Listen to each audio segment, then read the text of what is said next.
Hey, David, Tommy Gibbons here, professor of the course. Welcome to the class, and thanks for your work here in week one in both of the response forums. Appreciate what you've written and wanted to send you a reply video. Gives me a chance to say hello and welcome to the course a little more directly and kind of get the conversation going as I give you some feedback here, which I mostly want to use just to kind of underscore where I think there are some especially noteworthy insights in what you've written. First thing I want to say was I love the last sentence. This is here in the first response form I'm looking at, so not the one I have the video in, but um, you say that this message itself, I think it's second to last sentence, sparks salvation in those who hear it and believe.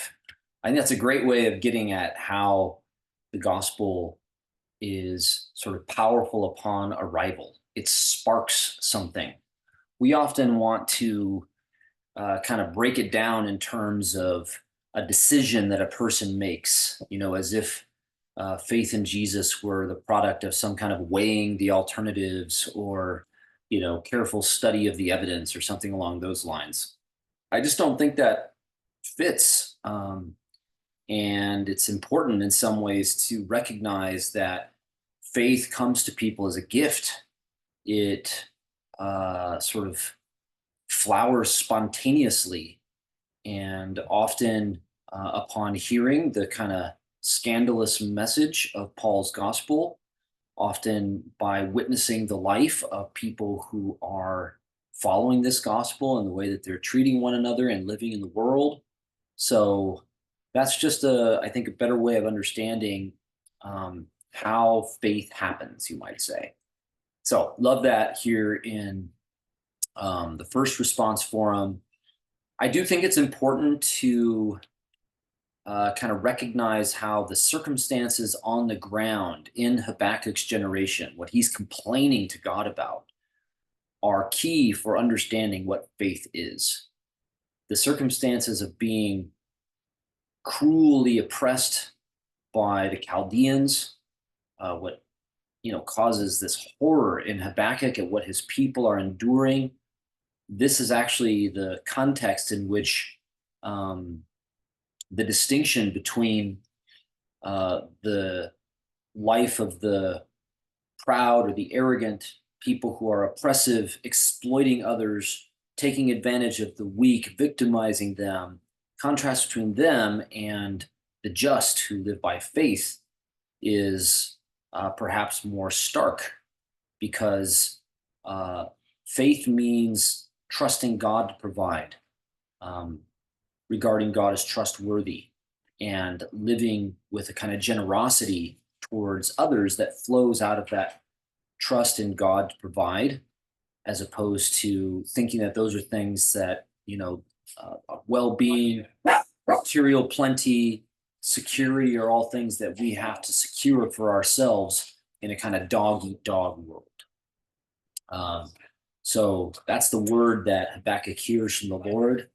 And I think its meaning depends on its kind of concrete context there in Habakkuk, the way he's describing the conditions of his generation. And of course, it's worth highlighting that um, way of living that he characterizes as faith is dependent on the faith of God.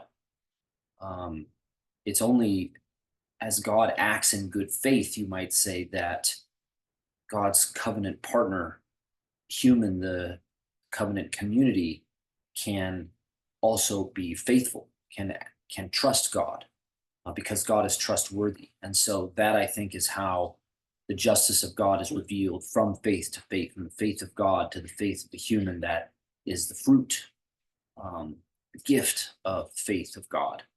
And this, of course, I think you mentioned this uh, in relation to some of the commentators.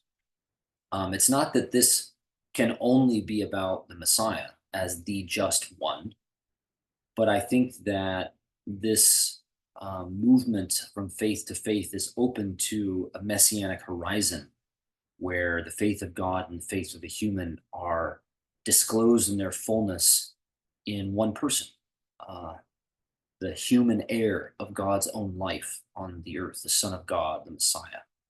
So that's one way to try to make sense of that stuff from Habakkuk here in Romans 1. I think you've gotten a good start here in your response in Forum 1. Um, in Forum 2, I think you just got some highlights, some great highlights from the podcast. And I too, come from a background where all the language of Romans has been consigned to these kind of arbitrarily distinct realms of meaning that we classify as religious or spiritual. And I've grown to think that that is, however unintentional, um, kind of a way of protecting uh, politics from the force of the gospel, which actually claims our politics. And I think we see that a lot. And so I don't want to maintain some kind of easy distinction between the religious and the political, or the spiritual and the political. And as I think you're underscoring here, the hope of the Messiah in the law and the prophets is about the conditions of the life of the people of God along with the other peoples of the world on the earth. It's not about simply a spiritual reality or a post-mortem reality in heaven or something.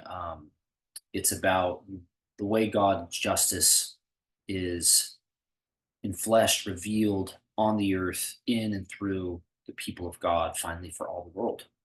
So I want us to try to take that seriously and see what that might do to our understanding of Romans. So glad you're wrestling with that too, and looking forward to more conversation about that and other subjects. I appreciate the good work you've done here in weeks 1 and 2, and look forward to working through Romans with you the rest of the summer. Welcome to the course.